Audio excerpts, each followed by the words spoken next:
Let's good morning everyone. Now welcome to everyone in मामला classes.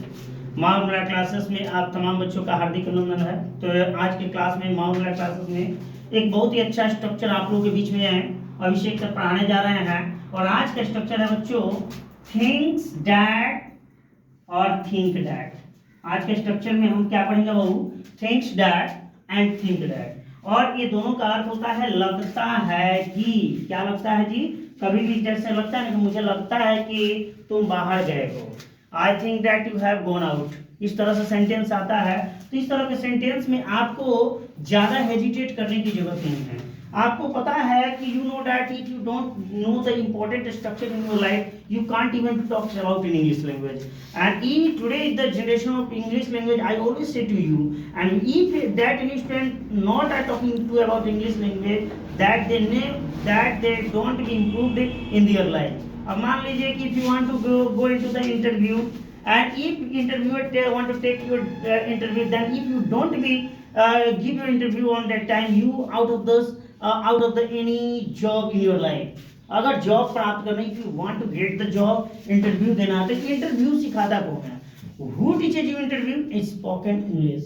आज के today generation में if you want to go into the sectors of science, technology and any social working that they need English language. ठीक है. तो आज की class में हम क्या कर रहे हैं कि थिंक डैट और थिंक्स डैट के बारे में जानकारी लेंगे. लेकिन अभी प्रश्न ये बनता है बाबू कि थिंक डैट और थिंक्स डैट का इस्तेमाल किस फेज में करेंगे. तो यहाँ पर ज्यादा सोचने की जरूरत नहीं है. आपको पता है कि थिंक्स डैट का प्रयोग सिंगुलर सेंटेंस के साथ होता है. Singular number of the subject के साथ होता है. ठीक है.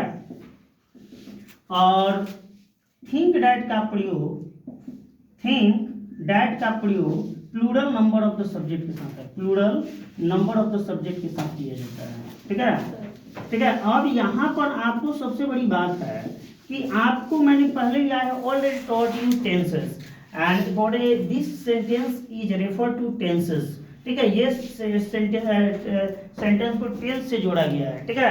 और आपको मैंने पहले भी बताया कि प्रेजेंट सिंपल टेंस का एक फंडा होता है. This is the funda of present simple tense. का फंडा होता है कि if the sentence in the singular form of the subject that they take S at the end of the verb. हमने क्या बोला था कि यदि sentence singular form of verb में रहेगा तो क्रिया के अंत में हम एस जोड़ते हैं. तो देखिए हम थिंक्स डैट. देखिए थिंक क्या है जी?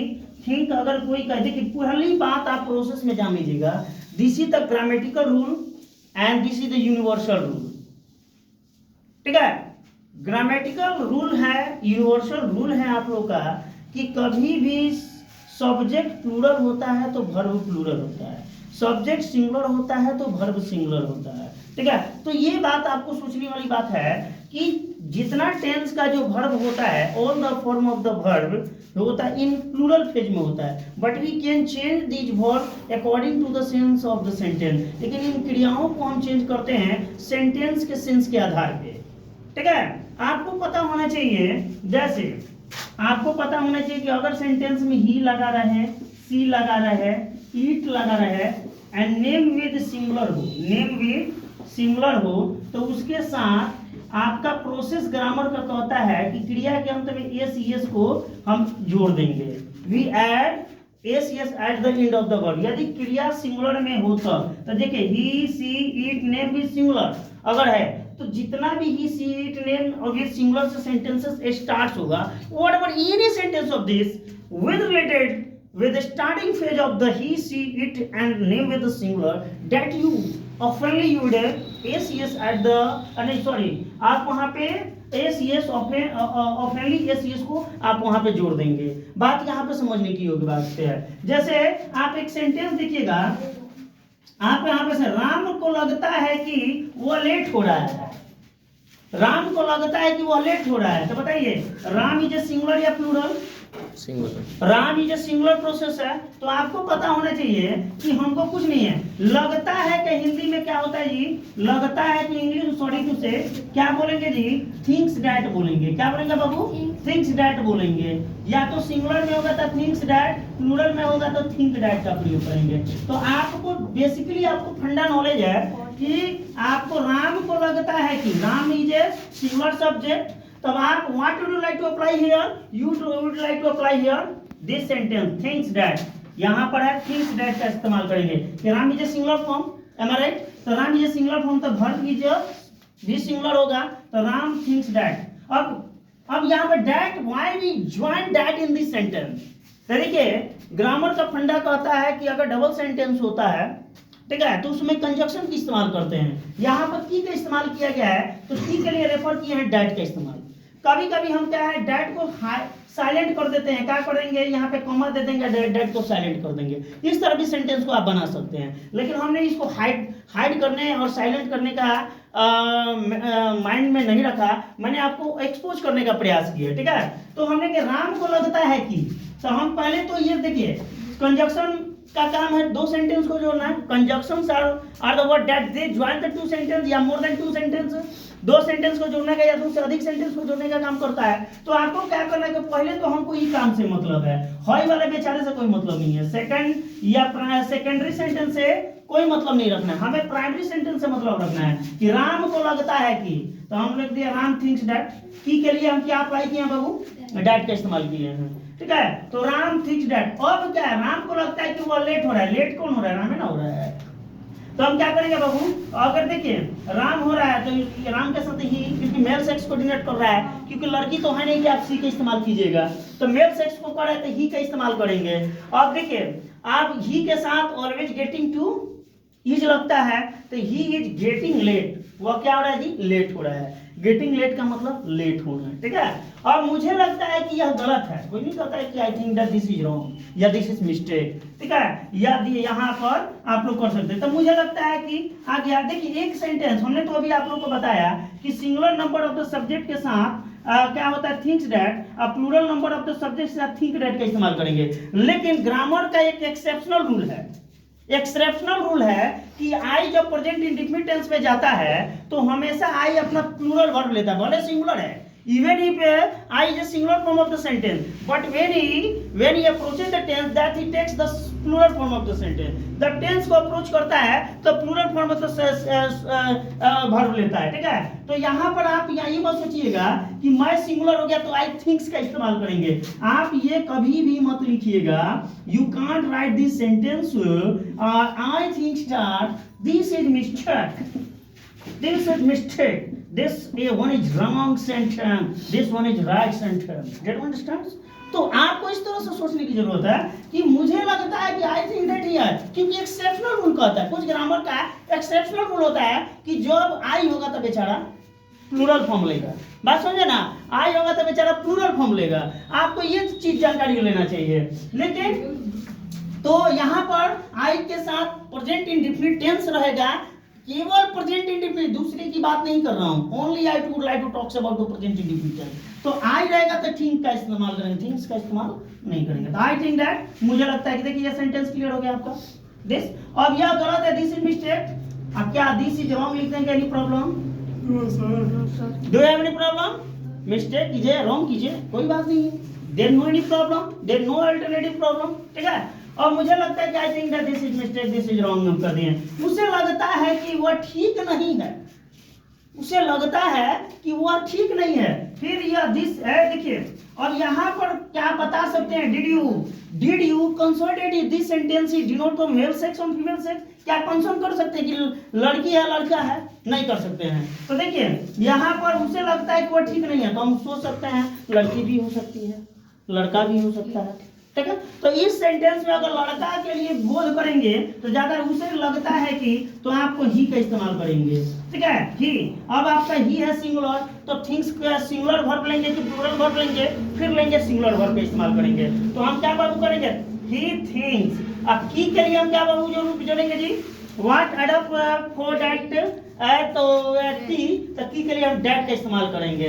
अब वह ठीक नहीं, ही इज नॉट वेल, वह ठीक नहीं है, इज नॉट है, तो ही thinks that he is not well करेंगे, उसे लगता है कि वह ठीक नहीं है। अगर लड़की की if you want to denote this sentence into the feminine gender, into the female sex, that you would like to use this sentence and you would like to start this sentence with सी।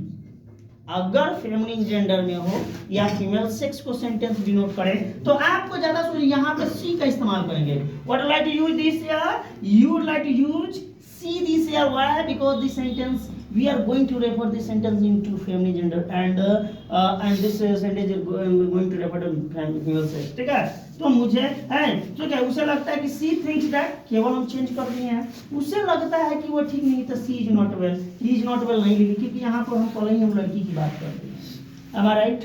अब समझिए, मुझे लगता है कि वे लोगों को कुछ मदद चाहिए, तो मुझे लगता है तो क्या है, हमने एक्सेप्शनल बोले थे कि आई के साथ प्लूरल वर्ब लेते, भले वो सिंगुलर है बेचारा, वो कहता है कि मैं सिंगुलर हूं, लेकिन मैं प्लूरल ही लूंगा।